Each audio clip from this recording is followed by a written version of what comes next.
Ay, meron pa pala. Yung good news umabot nandito. Hindi, i-play pa ba natin sa pang good news?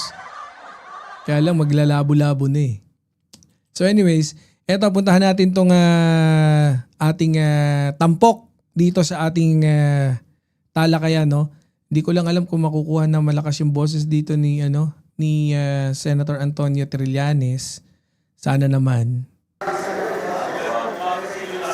Hindi, mahina to. Hanapin natin yung kay Senator Antonio Trillanes. Ang daming topic, no? Pero I really wanted to cut it short. As much as possible, 1 hour lang tayo. Senator Antonio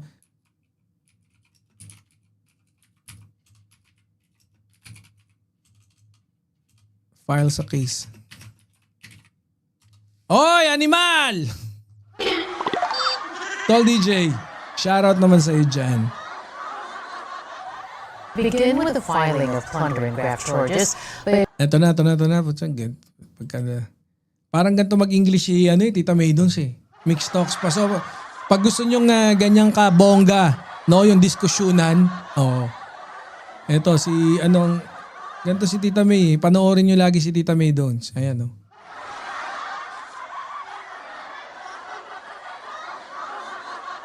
A group led by former Senator Antonio Trillanes against Vice President Sara Duterte. This is over her alleged misuse of confidential funds.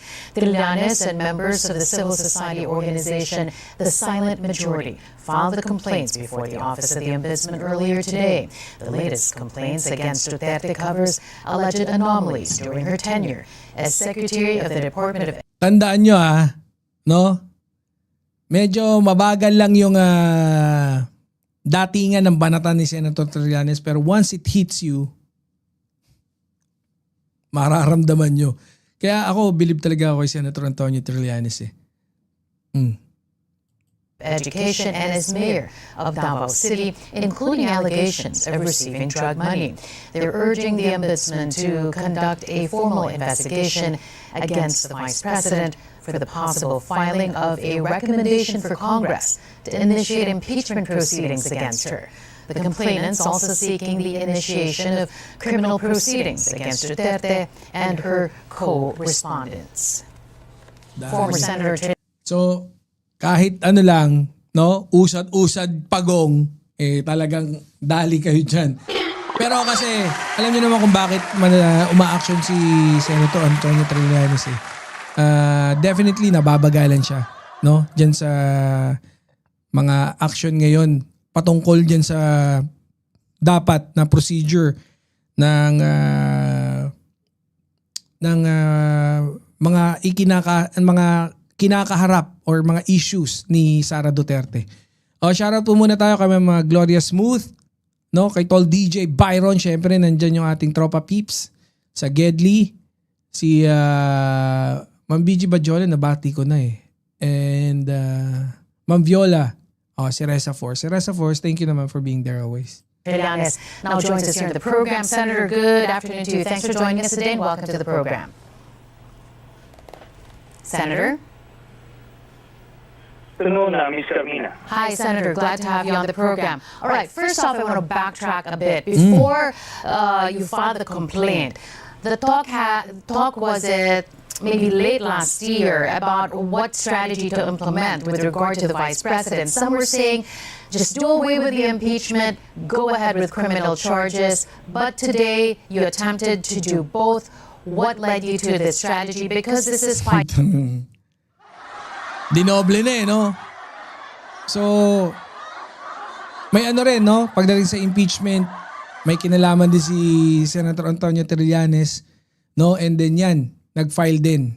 Mukhang sisiguraduhin ni Senator Trillanes na makakalaboso ka. Novel. It's not only graft and plunder complaints against the vice president. You are actually urging the ombudsman to recommend that the impeachment proceedings against the vice president be initiated through this complaint. Go ahead, Senator. Well, we need to explore all available options to make Sara Duterte accountable for all her actions Now, the plunder case that was filed last December only focused on the 650 million confidential funds.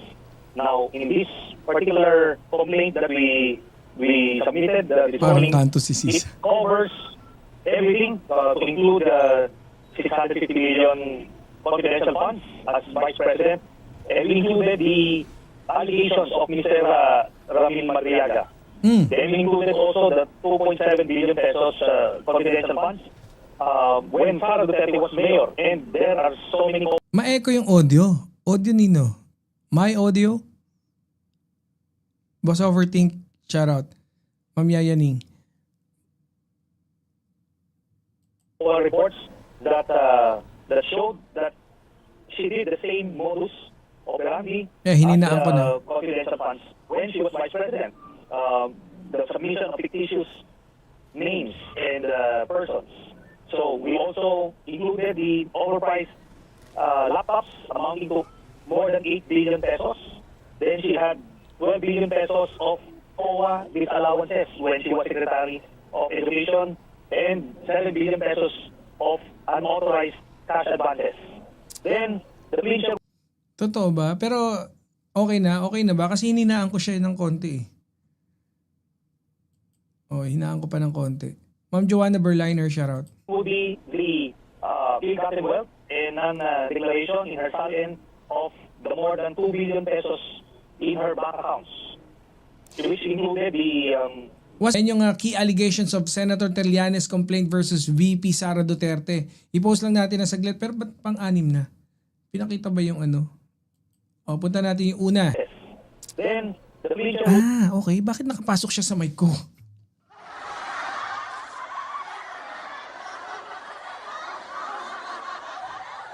That's a bit weird. Yun nga, no? Kaya siguro parang may echo kasi pag ako nagsasalita, hindi pumapalo yung ano.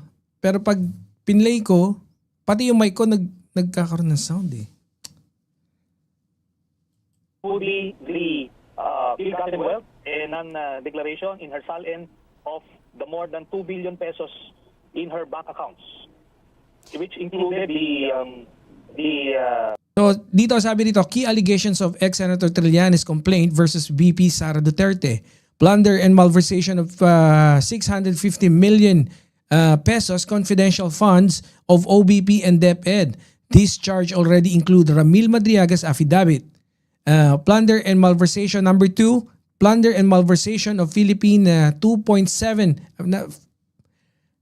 Philippine peso 2.7 billion of Davao City's confidential funds during her term as a mayor. Number 3, graft and malversation of Philippine peso, sige. 8 billion worth of overpriced laptops during her term as DepEd Secretary. Number 4, graft and gross incompetence due to the more than 2 billion Philippine peso of COA disallowances in DepEd during her term as DepEd Secretary. Ito yung mga na-discuss to dun sa one of the hearings, di ba? So graft due to the Philippine 7 billion Philippine peso unliquidated cash during her term as DepEd Secretary. Aba, grand slam, no? Number 6, graft and gross incompetence because of only 192 classrooms were constructed out of target more than 6,000. Grabe kasi, no? 192 classroom lang. More than the target, more than 6,000 classroom ang supposed na target niya. Ill-gotten wealth and non-declarations in her salin of more than 2 billion of deposits and other assets. Bribery and corruption because she received money from a drug lord several times during her term as a Davao City mayor. Ito yung nakita natin yung mga neto eh. Dokumento, 'di ba? Na inilabas I'm not sure if it was Senator Trillanes yung nag-expose noon na kung saan every month nakaka-receive ng same amount in millions ang pamilyang Duterte. So sabi dito, pang number 9, unfit to hold the public office and betrayal of public trust due to the 2 incidents of public meltdown while threatening to kill President Marcos. Ayun. And syempre yung si ano rin dyan, si Liza and then Speaker Martin. O sige, patapusin ko na natin siya magsalita ha. In her bank accounts, which included the dividends she received from a drug lord when she was mayor of Davao City. All right, Senator, the fact that at least two lawmakers have already said that they're not too keen about supporting any impeachment complaint against the vice president, given the fact that the February deadline or the February lapse in the bar is almost upon us. Did this in any way trigger you as well to file this complaint through the Office of the Ombudsman? Tingin niyo ho ba, Senator, na mukhang lumalamya yung usapin ng impeachment laban kay Vice President Sara Duterte, kaya naisipan niyo po na dalhin na ito sa Office of the Ombudsman? Go ahead, Senator. As I mentioned, Ms. Carmina, we are exploring all available options. In the first place, the impeachment is administrative in nature because the penalty there is just removal from office. The complaint with the ombudsman is criminal in nature because there is an imprisonment penalty with those charges. Now, as to the signals being made by some congressmen, it will not stop us or the members of the civil society or church leaders from doing our civic duty of making Sara Duterte accountable for her actions. So, no? Di ba? Ganyan si... Tapos lagi pang maayos sumagot si Senator Trillanes. No, matalas pa talaga isip ni Senator Trillanes, no? Kung lagi ka mabibilib sa sagot niya, no? so expect an impeachment complaint to be filed on February 6. And that is the deadline of the one-year ban. Now, because of the new Supreme Court ruling, there would be a mandatory investigation in the House. So, even at the level of the House Committee on Justice, the public could already see the evidence that would be presented. Yun. Yun yung ikinaganda ngayon dun sa bagong ng impeachment eh. 'Di ba? Doon pa lang sa House, sa lower house, lilitisin na nila 'yan. 'Di ba? Lilinisin na nila. Oh. Diretso sumagot, walang intro-intro, no?